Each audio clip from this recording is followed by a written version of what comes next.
Welcome again, my dear students. Let's see here the fifth problem from force and laws of motion. See, a hockey ball of mass 200 gram traveling at 10 meter per second is stuck by hockey stick so as to return it along the original path with velocity at 5 meter per second.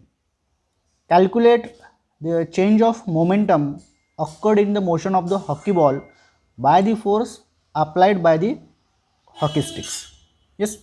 So dear students, firstly we will understand your question. Yes. See, very interesting question.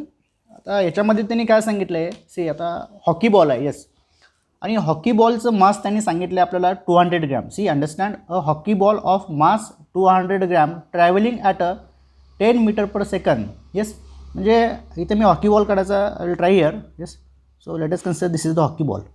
बरोबर, आणि हा hockey ball आहे. Let us consider now this hockey ball it is travelling at a 10 metre per second. बरोबर, so इथे मी लिहितो. So the mass of the hockey ball is 200 gram. बरोबर, and the velocity of this hockey ball is 10 metre per second. या बॉलची velocity किती आहे? 10 metre per second. Is stuck by the hockey stick so as to return it along the original path with velocity at 5 metre per second. आता हा hockey ball समजा ह्या दिशेने असं जातो आहे. बरोबर, आणि लेटस कन्सिडर हा हॉकी बॉल इकडे जात असताना लेटस कन्सिडर की इथे हॉकी स्टिक आहे. So I will try to draw here hockey stick. बरोबर, सो समजा ही हॉकी स्टिक आहे. येस, आता ह्या हॉकी स्टिकने आता हे काय होणार आहे, इथं स्टक होणार आहे. बरोबर, म्हणजे आता ह्याने आपल्याला काय करणार आहे, याचं डायरेक्शन आपण याला अपोजिट डायरेक्शनमध्ये याला आपण काय करणार आहेत, पास करणार आहेत. बरोबर, so it is stuck by the hockey stick so as to return it along the same original path. म्हणजे ह्याच पाथने आपण त्याला रिटर्न पाठवणार आहेत. बरोबर, लेट अस कन्सिडर हा हॉकी बॉल इथे स्टक झाला सॉरी, आणि नंतर तो आता ह्यानंतर तो ह्या दिशेने, yes, so along the same line but in opposite direction आपण त्याला काय करतो, पास करतो. Yes, so as to return it along the original path with velocity at 5 metre per second. So stuck झाल्यानंतरची जी वेलॉसिटी आहे ती 5 मीटर पर सेकंड असणार आहे. बरोबर, आता याच्यामध्ये त्यांनी मासचा कुठं उल्लेख केला नाही, पण dear students the mass of the ball is going to remains the constant. बरोबर, आता हॉकी आपण खेळत असताना आपण एखाद्या बॅटने जर त्याला स्टक केलं तर त्याचा मास हे कॉन्स्टंट असणार आहे. मास कधी रिड्यूस नाही होणार त्या बॉलचं. So the mass it is going to be same, that is 200 gram. Yes, getting. आता ह्याचा 200 ग्रॅम काय असणार आहे, त्याचा मास असणार आहे. आता याच्यामध्ये हॉकी बॉलचं काय झालं, momentum change in the momentum झालं. सो आपल्याला त्यांनी हेच विचारलं आहे, calculate the change of momentum occurred in the motion of hockey ball by the force applied by the hockey sticks. ते हा hockey stick I will write, ह्या hockey स्टिकमुळं ह्याच्या मोमेंटममध्ये काहीतरी चेंज आला आहे, and we have to find that change in the momentum. Yes, very interesting question. Hope you understood the question properly. बरोबर, लक्षात घ्या, हा सुरुवातीला हॉकी बॉल जो आहे हा बॉल ह्या दिशेने येतोय. बरोबर, हा आला, आणि नंतर सो हा हॉकी बॉल ह्या हॉकी स्टिककडे आला आहे. येस, आणि हा बॉल इकडं आल्यानंतर येतानाची जी स्पीड होती, सी मास ह्याचं असणार आहे 200 ग्रॅम, आणि the velocity is what 10 metre per second. Stuck झाल्यानंतर mass will remains the constant, and velocity त्यांनी काय सांगितली आहे, the velocity it is reduce to 5 metre per second. पण हा बॉल हा काय करतोय, it is going return. Yes, so stuck by the hockey stick so as to return it along the original path with velocity of 5 metre per second. Return करतो, याचा अर्थ काय करतो आपण, डायरेक्शन याची अपोजिट असणार आहे. बरोबर, आता आपल्याला change in momentum find out करायचं आहे. आता चेंज इन मोमेंटम कसा असणार आहे, see change in momentum.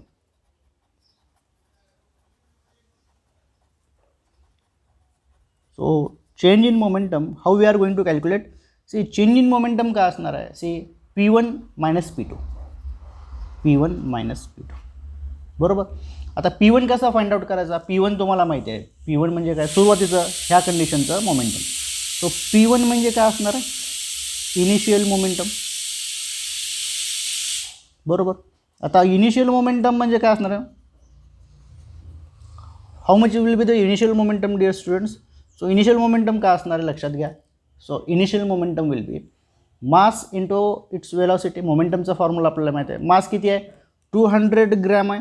So याला मी के जीमध्ये कन्वर्ट करतो. सो 200 ग्रॅम म्हणजेच काय असणार आहे? 0. How much? 2 kg. 0.2 kg. Yes. So easy. फक्त त्या ग्रॅमला 1000ने आपल्याला डिवाइड करावं लागतं. 200 divided by 1000. Yes. How I have written this? 200 divided by 1000. So that will be 0.2 kg. बरोबर. So simple. सो मास आलं 0.2 kg इंटू वेलोसिटी किती असणार आहे? 10 मीटर पर सेकंड. बरोबर. So this should be equal to, so this will be equal to 2. yes, mass unit kg metre per second. So easy. किती असणार आहे? 2 kg metre per second. हे काय असणार आहे? इनिशियल मोमेंटम असणार आहे. Yes. Now let's see here the final momentum. आता त्याच्यामध्ये फायनल मोमेंटम आपण पाहूयात. P2 म्हणजे final momentum. So I will write here final momentum. So final momentum it is going to be mass into again velocity. Yes. So mass किती असणार आहे? 0.2. Same mass. आता velocity जर बघितलात, हे जर आपण प्लस घेतलं तर याच्या अपोजिट ही वेलोसिटी आहे. So we have to consider this as a minus. That is negative sign. Yes. Clear. कारण आपण इकडून जाणारा जर प्लस कन्सिडर करत असेल तर रिटर्न येणारा कसा कन्सिडर करावं लागेल? मायनस कन्सिडर करावं लागेल. सो इथे मी लिहिणार आता -5. किती लिहिणार मी? -5 लिहिणार. Yes dear students. आता -5 जर मी लिहिलो आहे तर see what it is going to be. So it will be equal to see 0.2 into 5 म्हणजे किती असणार आहे? -1.0. किती असणार आहे? -1.0. बरोबर. So that will be again kg metre per second. So that will be P2. आता चेंज इन मोमेंटम काय असणार आहे dear students? Change in momentum लक्षात घ्या. So what will be the change in momentum? Yes, so I will write here the change in momentum is equal to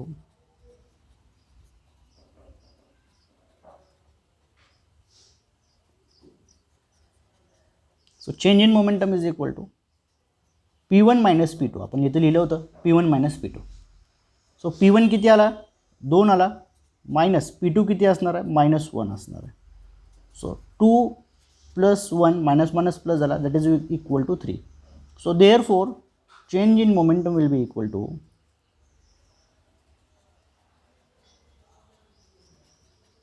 change in momentum is equal to how much it is going to be? So 3 kg meter per second. 3 kg meter per second. Yes dear students. Let's hear the sixth example from force and laws of motion. A bullet of mass 10 gram traveling horizontally with a velocity of 150 meter per second strikes a stationary wooden block and come to the rest in 0.03 seconds. Calculate the distance of penetration of the bullet into the block. Also calculate the magnitude of the force exerted by wooden block on the bullet. Yes. So we'll understand your question first. So very interesting question. So here a bullet of mass 10 gram traveling horizontally with a velocity of 150 meter per second. So let us understand first. Yes. So see, I will draw here a bullet. Suppose this is the bullet. Yes. Ha bullet hai. Yes. And whose mass is 10 gram. Mass किती आहे याच्यामध्ये? 10 gram आहे. बरोबर. And it traveling horizontally with velocity of 150 meter per second. So याची velocity किती असणार आहे? 150 metre per second. So 150 metre per second it's velocity. आणि असं हॉरिझॉन्टली ट्रॅव्हल करायला लागलं आहे. येस.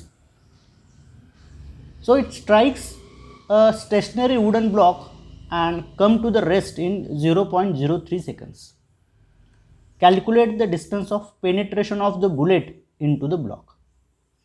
म्हणजे आता इथे एक ब्लॉक असणार आहे. येस, सो इथे मी असा ब्लॉक काढतो आणि हा वुडन ब्लॉक असणार आहे. Yes, so this is wooden block. So it is the wooden block. So see here, so it strikes the wooden block and come to the rest in 0.03 second. म्हणजे 0.03 सेकंदमध्ये तो काय येणार आहे, रेस्टमध्ये येणार आहे. Yes, calculate the distance of penetration of the bullet into the block. म्हणजे पेनेट्रेट तो कसा होत आहे हे लक्षात घ्या की इथे जेव्हा तो स्ट्राईक होणार आहे, हा स्ट्राईक झाल्यानंतर हा बुलेट आतमध्ये जाईल and here it will come and it is going to come at rest at this point. So आपल्याला हे डिस्टन्स ऑफ पेनिट्रेशन म्हणजे एवढं डिस्टन्स, बुलेट एवढ्या आतमध्ये गेली आणि ती येऊन थांबली. त्या ब्लॉकच्या आतमध्ये बुलेट काय केली, एवढी आतमध्ये आली आहे. येस, सो ही बुलेट सगळी आतमध्ये आली आहे आणि ही इथे येऊन थांबली आहे. सो आपल्याला डिस्टन्स ऑफ पेनेट्रेशन, ह्याला म्हणायचं आहे पेनेट्रेशन डिस्टन्स, किती आतमध्ये ते पेनेट्रेट झालं आहे. बरोबर, की ही बुलेट त्या वुडन ब्लॉकमध्ये काय झाले, पेनेट्रेट व्हायला लागले. पेनेट्रेट म्हणजे आज जाते. सो पेनेट्रेट होण्याचं हे जे डिस्टन्स आहे, हे डिस्टन्स आपल्याला फाइंड आउट करायचं आहे. Yes, also calculate the magnitude of the force exerted by wooden block on the bullet. आणि ह्या बुलेटवरती फोर्स जो ॲक्ट होणार आहे बाय दिस वुडन ब्लॉक, हा पण आपल्याला कॅल्क्युलेट करायचा आहे. येस, फोर्स कसा कॅल्क्युलेट करायचा, फोर्स आपल्याला माहिती आहे, मास इंटू ॲक्सेलरेशन हे करायचं. मास ऑफ द बुलेट माहिती आहे, ॲक्सेलरेशन ऑफ द बुलेट पण माहिती आहे. Yes, so acceleration yes we will calculate acceleration. Yes, आणि मग आपण काय कॅल्क्युलेट करू शकतो, फोर्स कॅल्क्युलेट करू शकतो. बरोबर. So dear students, let us understand first or let us find first the acceleration. तर ॲक्सेलरेशन कसं काढायचं बघा. ॲक्सेलरेशन करण्यासाठी आपल्या न्यूटनचे 3 लॉ आहेत. Yes, v is equal to u plus a t, s is equal to u t plus half a t square. बरोबर, आणि तिसरा v square minus u square is equal to 2s. So यापैकी मी इथे वापरतो, I will use your v is equal to u plus a t. Yes, हा का choose केला हे आपण खूप सेशनमध्ये पाहिलं आहे. येस, याच्यामध्ये मला एकच अननोन मिळणार आहे. सो व्ही म्हणजे बघा आता फायनल वेलॉसिटी तर याची 0 असणार आहे, कारण हा स्टॉप होणार आहे. इथे त्यांनी सांगितलेलं आहे. So it is come to the rest after 0.03 seconds. So final velocity is going to be 0. Final velocity किती असणार आहे, 0 असणार.